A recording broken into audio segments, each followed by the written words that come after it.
Jujutsu Kaisen season 3 के साथ the Kalinga game शुरू हो चुका है और इसमें टोटल 15 रूल्स होने वाले हैं, जिनमें से पहले मैं तुम्हें 8 ओरिजिनल रूल्स के बारे में बता देता हूँ। रूल नंबर 1, जैसे किसी प्लेयर की कर्स टेक्निक जाएगी तो फिर उसे 19 दिन के अंदर अपनी पसंद की किसी भी कॉलोनी में अपनी भागीदारी की घोषणा करनी होगी। और कुछ प्लेयर्स जिनकी कर्स टेक्निक को खुद केंजाकू ने जगाया है, जैसे कि मेगुमी की बहन, तो फिर फर्क नहीं पड़ता कि तुम किस भी कंडीशन में हो, अगर तुम्हारी बॉडी के अंदर कर्स टेक्निक है तो तुम्हें 19 दिन के अंदर कलिंग गेम में भाग लेना ही होगा।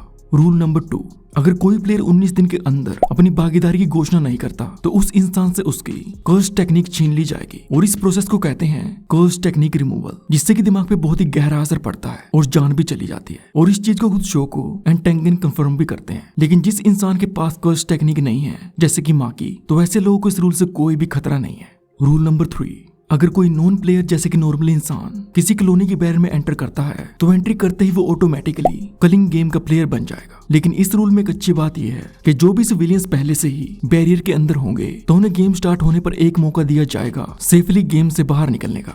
रूल नंबर 4, प्लेयर्स को तब पॉइंट्स मिलेंगे जब वो किसी दूसरे प्लेयर की जान लेंगे, यानी कि पॉइंट्स को इकट्ठा करने के लिए तुम्हें दूसरे प्लेयर्स को मारना ही पड़ेगा। रूल नंबर 5, किसी भी प्लेयर की लाइफ की पॉइंट वैल्यू क्या होगी तो ये खुद गेम मास्टर डिसाइड करेगा। जैसे कि सोर्सर्स के मरने पर मिलेंगे 5 पॉइंट्स, नॉन सोर्सर्स का 1 पॉइंट एंड कर्स प्लेयर्स के भी 5 पॉइंट्स। मतलब जितना पावरफुल प्लेयर होगा तो उतना ज्यादा ही पॉइंट्स का रिवॉर्ड होगा। रूल नंबर 6, अपनी लाइफ की पॉइंट वैल्यू को छोड़कर अगर कोई प्लेयर 100 पॉइंट्स को इकट्ठा कर लेता है तो वो गेम मास्टर के साथ नेगोशिएट करके कलिंग गेम के अंदर एक नया रूल ऐड कर सकता है। लेकिन ध्यान रखने वाली बात यह है कि रूल सिर्फ ऐड होंगे, उन्हें हटाया नहीं जा सकता। और ये 6वां रूल एक टोटली गेम चेंजिंग रूल है कलिंग गेम में। और ऐसा क्यों है तो ये मैं तुम्हें 8वें रूल के बाद बताऊंगा।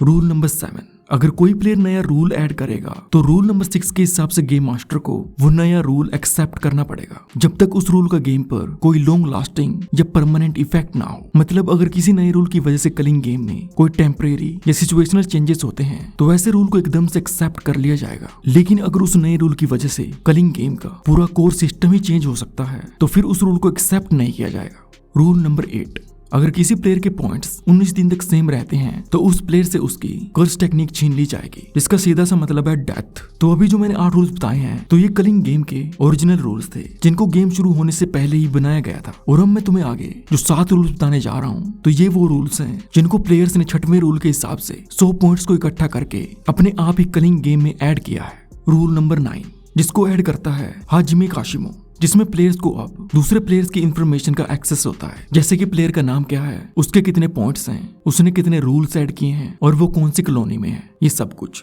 रूल नंबर 10, जिसको ऐड करता है हिरोमी हिगुरुमा, जिसमें प्लेयर्स एक दूसरे के बीच अपनी मर्जी से पॉइंट्स ट्रांसफर कर सकते हैं। रूल नंबर 11, जिसको ऐड करता है मेगुमी फुशिगोरो, कि अगर कोई प्लेयर गेम छोड़ना चाहता है तो वो अपने 100 पॉइंट्स को खर्च करके उनके बदले अपनी कॉलोनी में एक सब्स्टिट्यूट प्लेयर को इनवाइट कर सकता है और जैसे ही वो सब्स्टिट्यूट आता है तो फिर ओरिजिनल प्लेयर गेम से एग्जिट कर सकता है। रूल नंबर 12, जिसको ऐड करती है योरुजु, जिसमें प्लेयर्स किसी भी कॉलोनी के बॉर्डर्स के बीच अपनी मर्जी से आ जा सकते हैं, क्योंकि इस रूल से पहले सभी प्लेयर्स अपनी ही कॉलोनी में बंद थे, लेकिन इसके बाद वो अपनी कॉलोनी को छोड़कर किसी दूसरी कॉलोनी में भी जा सकते हैं। रूल नंबर 13, जिसको ऐड करता है केंजाकू, कि अब 18 नवंबर 2018 रात 9:09 बजे के बाद कोई भी नया प्लेयर गेम को ज्वाइन नहीं कर सकता। इस रूल को केंजाकू इसलिए ऐड करता है कि अब गेम का स्केल फिक्स रहे और उसके प्लान को खराब करने के लिए अब कोई बाहरी रुकावट ना आए।